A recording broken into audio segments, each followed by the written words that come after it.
اعوذ باللہ من الشیطان اللعین الرجیم بسم اللہ الرحمن الرحیم الحمد للہ رب العالمین والصلاة والسلام علی اشرف الانبیاء والمرسلین اما بعد فقد قال اللہ تبارک و تعالی قل للمؤمنین یغضوا من ابصارہم۔ عزیزان گرامی قدر، پروگرام روزے داروں کی صفات کے ساتھ آپ کی خدمت میں حاضر ہیں۔ عزیزان گرامی قدر، اس پروگرام میں ہم گفتگو کر رہے ہیں روزے داروں کی صفات کے اوپر کہ ایک روزے دار کی صفت کیا ہونی چاہیے، اس کے اندر کون سے اوصاف ہونے چاہیے کہ وہ اپنے اللہ کے اور زیادہ قریب ہو جائے۔ روزانہ ہم ایک صفت کو لے کر گفتگو کرتے ہیں۔ آج ہم گفتگو کر رہے ہیں کہ پروردگار عالم اپنی بابرکت کتاب قرآن مجید میں ارشاد فرما رہا ہے کہ اے رسول، مومنین سے کہہ دیجئے کہ اپنی آنکھوں کو یا اپنی آنکھوں کی حفاظت کریں، اپنی آنکھوں کو بچائیں۔ اس سے کیا مراد ہے؟ اس سے مراد یہ ہے کہ اپنی آنکھوں کی حفاظت اس طریقے سے کرنی ہے کہ وہ چیزیں جو ہماری آنکھوں کے لیے شریعت مقدسہ نے ممنوع قرار دی ہیں، یعنی منع کیا ہے کہ اپنی آنکھ سے ان چیزوں کو نہ دیکھو۔ مثال کے طور پہ نامحرم کو دیکھنا، اور خود نامحرم سے کیا مراد ہے اس پہ گفتگو کریں گے کہ کسی نامحرم کو نہیں دیکھنا، اپنی آنکھوں سے ایسی چیزیں نہیں دیکھنی کہ جس کا اثر براہ راست ہماری روح پر، ہمارے قلب پر ہوتا ہے، وہ چیزیں نہیں دیکھنی۔ تو پروردگار عالم فرما رہا ہے کہ اپنی آنکھوں کو بچائے رکھو۔ کس چیز سے؟ برائیوں سے۔ آنکھ کی برائی کیا ہے؟ جیسا کہ میں ایک پروگرام میں گفتگو کر رہا تھا کہ جو گناہان کبیرہ کی ایک فہرست ہے وہ بہت طویل ہے، جس میں سے جس طرح زبان کے گناہ ہیں اسی طرح آنکھ کے بھی گناہ ہیں۔ آنکھ سے کیا گناہ ہوتا ہے کہ ہم کچھ ایسی چیزوں کو دیکھتے ہیں جو ہمارے لیے شریعت نے منع کی ہیں۔ مثال کے طور پر نامحرم کو دیکھنا۔ نامحرم سے کیا مراد ہے؟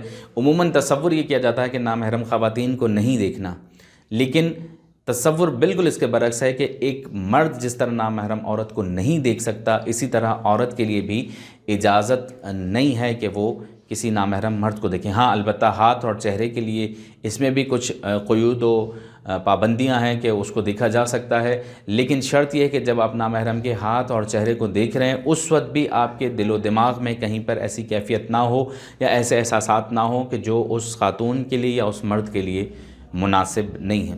عزیزان گرامی قدر، ہم اپنی آنکھوں کو اس ماہ مبارک میں کیسے محفوظ رکھ سکتے ہیں؟ یہ سوشل میڈیا کا دور ہے کہ جس میں ہم بھلے سے ایک دنیا کی کسی کونے خدرے میں کہیں پہ بھی بیٹھے ہوں، لیکن اپنے آپ کو سوشل ظاہر کرنے کے لیے مختلف اپلیکیشنز یوز کرتے ہیں، اور پھر اس میں ہم اپنی شخصیت کے متعلق یا کسی اور کی شخصیت کے متعلق مسلسل تبصرہ کر رہے ہوتے ہیں۔ اسی طرح اور بھی بہت سی اپلیکیشنز ہیں جس میں ہم بہت کچھ دیکھ رہے ہوتے ہیں۔ یہ اپلیکیشنز گو کہ سیکھنے کے لیے، سمجھنے کے لیے بنائی گئی ہیں، لیکن آج کل بالکل اس کے برعکس کام ہو رہا ہے۔ تو عزیزان گرامی قدر، ہوتا یہ ہے کہ عموماً جب ہم اپنی موبائل کی اسکرین یا ٹیلی ویژن کی اسکرین کو دیکھ رہے ہوتے ہیں تو سب سے زیادہ نقصان جو ہوتا ہے وہ ہماری روح کا ہوتا ہے، کہ جو ہماری روح اس مہینے میں جو ہم بنا رہے ہیں اسے اگر ہم ایک سال تک نہیں سنبھال پاتے تو اس کی بنیادی وجہ یہ ہماری آنکھیں ہیں۔ لیکن بہت معذرت کے ساتھ آج کل دور ایسا ہے کہ سوشل میڈیا پر ایسی چیزیں بنا دی گئی ہیں کہ انسان کا وہ وقت جو عبادت کے لیے گزرنا چاہیے تھا وہ اپنا وقت اپنی آنکھوں کو اپنے موبائل کی اسکرین پر لگا کے رکھتا ہے۔ عزیزان گرامی قدر، آج کل ٹیلی ویژن پر ایسے ایسے پروگرام دکھائے جا رہے ہیں اور ان کے اندر اتنی دلچسپی رکھی گئی ہے کہ انسان اسے دیکھنے پر مجبور ہو جاتا ہے، اور اوقات ایسے چنے گئے ان پروگراموں کے لیے کہ جن میں اللہ تعالیٰ کی عبادت کے لیے خاص تاکید کی گئی ہے۔ روایات موجود ہیں کہ ان اوقات میں زیادہ سے زیادہ اللہ کو یاد کرو، لیکن عین سحری کے وقت ہمارے یہاں پروگرام دکھائے جاتے ہیں، ہمارے یہاں مقابلے دکھائے جاتے ہیں، بالکل اسی طرح افطار کے وقت مقابلے دکھائے جاتے ہیں، اس میں پھر اچھل کود، ناچنا گانا، انسان کی بالکل شخصیت جو اس مہینے میں بننی تھی اس کے برعکس انسان پھر اس پہ عمل کرنا شروع ہو جاتا ہے، اور اس کے بعد پھر اس پہ تبصرے شروع ہو جاتے ہیں، آج کا پروگرام ایسا تھا، ویسا تھا، اور بہت کچھ۔ تو عزیزان گرامی قدر، یہ آنکھیں جو دی ہیں اللہ نے، اس کی حفاظت کرنی ہے۔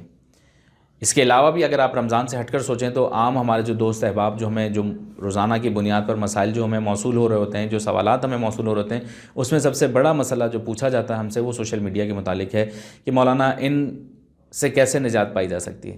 تو اس سے نجات کا ذریعہ یہ ہے، میں یہ نہیں کہہ رہا کہ سوشل میڈیا سے مکمل طور پر آپ نجات حاصل کر لیں، یہ بہت فائدے کی چیزیں ہیں، ان کے ساتھ رہیے، رابطے میں رہیے، لیکن صحیح استعمال کیجیے۔